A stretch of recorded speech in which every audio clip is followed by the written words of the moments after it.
But moving on to the political slugfest that has broken out between Karnataka's IT Minister Priyank Kharge and Assam Chief Minister Himanta Biswa Sarma after Priyank Kharge questioned talent pool in BJP-ruled states of Gujarat and Assam in context of semiconductor investments. Assam Chief Minister hit back, calling it an insult to Assamese youth.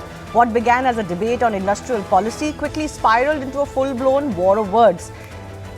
Priyank Kharge questioned if there is talent in Gujarat and Assam. Himanta asked if he was suggesting that Assam doesn't have educated and competent youth. Kharge Jr. asked, why are these semiconductor industries going to Assam and Gujarat? Himanta called his remark an insult to the entire Assamese population. The Karnataka minister then said that investments are being arm-twisted by centre to go to these states, particularly Gujarat. Himanta has said that they are mulling legal action against Priyank Kharge. The recent war of words comes against the backdrop of a flurry of anti-RSS comments and posts by the IT minister as well. And several in the state are asking whether the IT minister is more embroiled in attacking and banning RSS in the state or actually attracting business to the state. Listen into the kind of comments that Priyank Kharge has made headlines for recently. One new rule will be coming up. And this will ensure that anybody who has any event, celebration or march pass or anything of that sort, they have to seek permission from the authorities. And anyone who does not do so will have to face the law of the land. Mr. Kumar Swamy and former Prime Minister Shri Devegowda ji had in fact written a scathing article against RSS, saying it's very poisonous to the society, and Mr. Devegowda had asked for banning of RSS and ABVP. You have to seek permission from the government, right? This is the route march. These are the number of people. This is the one who is going to lead it. If anything untoward happened, we are sure these are the people who are going to stand as surety. Nothing. They think they are extra constitutional and they are above the law. Well, the Congress minister questioning BJP states, saying that centre is granting them these projects. Is it just sour grapes over tech projects going away from Karnataka? That debate is coming up. What is there in Gujarat? Is there talent there? What is there in Assam? Is there talent there? It is an insult to entire Assamese youth. Let me say, he is a first-class idiot.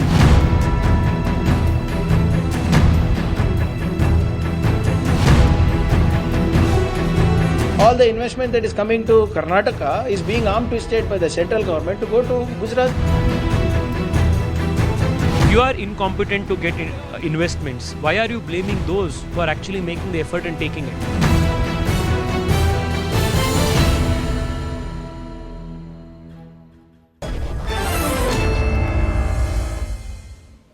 Sudha Halkai of Karnataka BJP and Dhruv Jati, spokesperson of Karnataka Congress, joining us. Dhruv, I begin with you. First, Andhra Pradesh, now Gujarat, Assam. It cannot be the default reaction of the Congress government in Karnataka to blame others for getting what you aspire to. Clearly, something is going wrong as far as the Karnataka government is concerned.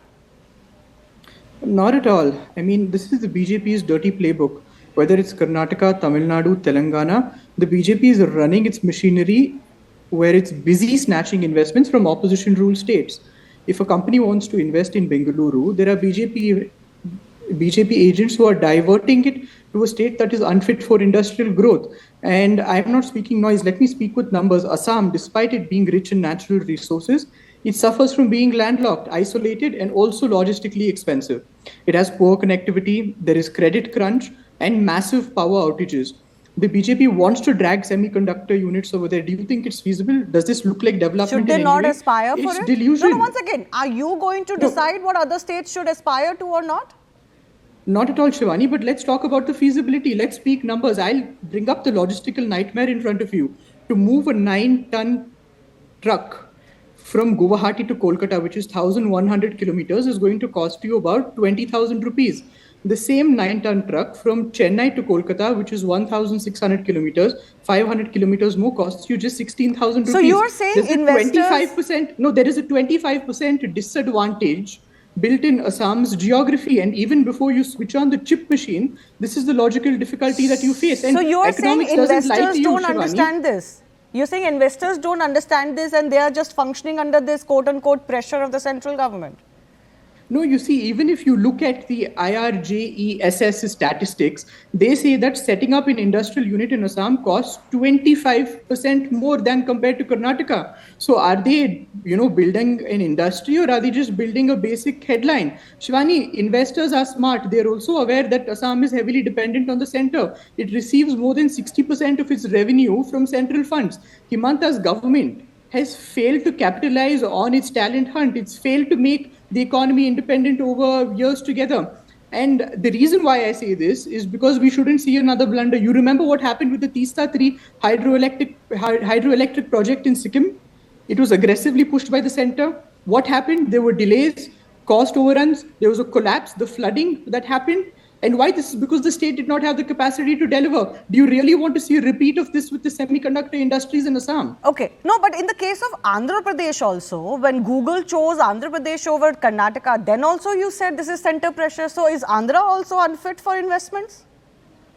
See, nobody's speaking about Andhra Pradesh being unfit for investments. Google chose Vizag because they had particular strategic advantages with being, in close proximity to the ocean. There was a maritime advantage that they have. Google themselves run the largest R&D center out of Bengaluru.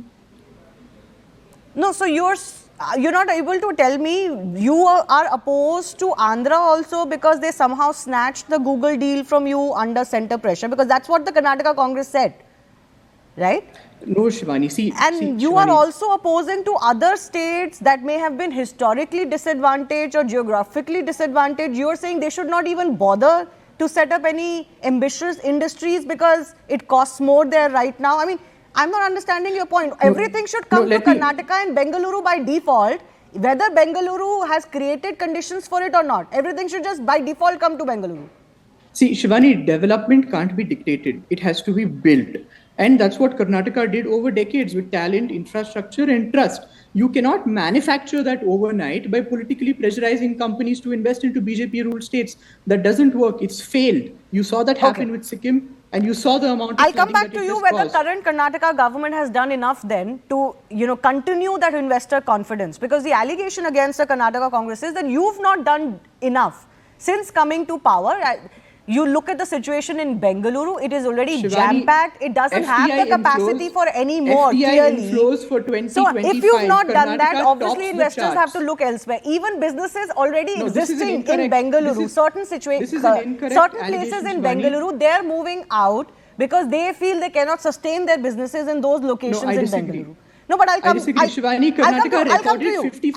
you, Sudha Halkai. We lost you for a bit, but please come in here. Congress is saying that it is bad business sense perpetuated by the centre's need for taking these projects to BJP-ruled states and making Karnataka, Telangana, Tamil Nadu look bad, even though these states can cater to these businesses better. See, this is what is called as नाचना है आंगन टेढ़ा, and जो शीश के महलों में रहते हैं वो दूसरों के घरों को पत्थर नहीं मारते हैं.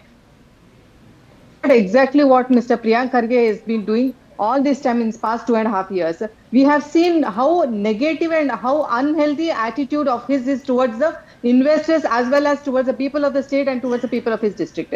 Mr. Priyank Kharge has failed completely in two aspects: as an IT minister and as a district in charge minister in Burgi. All the multinational companies who wanted to invest in Bangalore, who were seeing Bangalore as a cyber city, have definitely moved on to the next stage. Recently, the Google has moved on with investing 1,30,000 crores, and we have lost 30,000 jobs. This is a very big setback. The state has gone 20 years back, and now they're talking about the other states. We, the BJP, under the NDA government, under the leadership of Honorable Prime Minister, we see the talent of every individual of our country. 144 crore people of our country are talented in one or the other thing, and Honorable Prime Minister has absolutely done marvelous work in recognizing, appreciating, and getting the output of the talents of all these people. And what has been Mr. Priyank Kharge doing? He's omitted the principle of what oath he has taken as a constitutional this one, and he the one who is speaking about the constitution all the time. He is discriminating.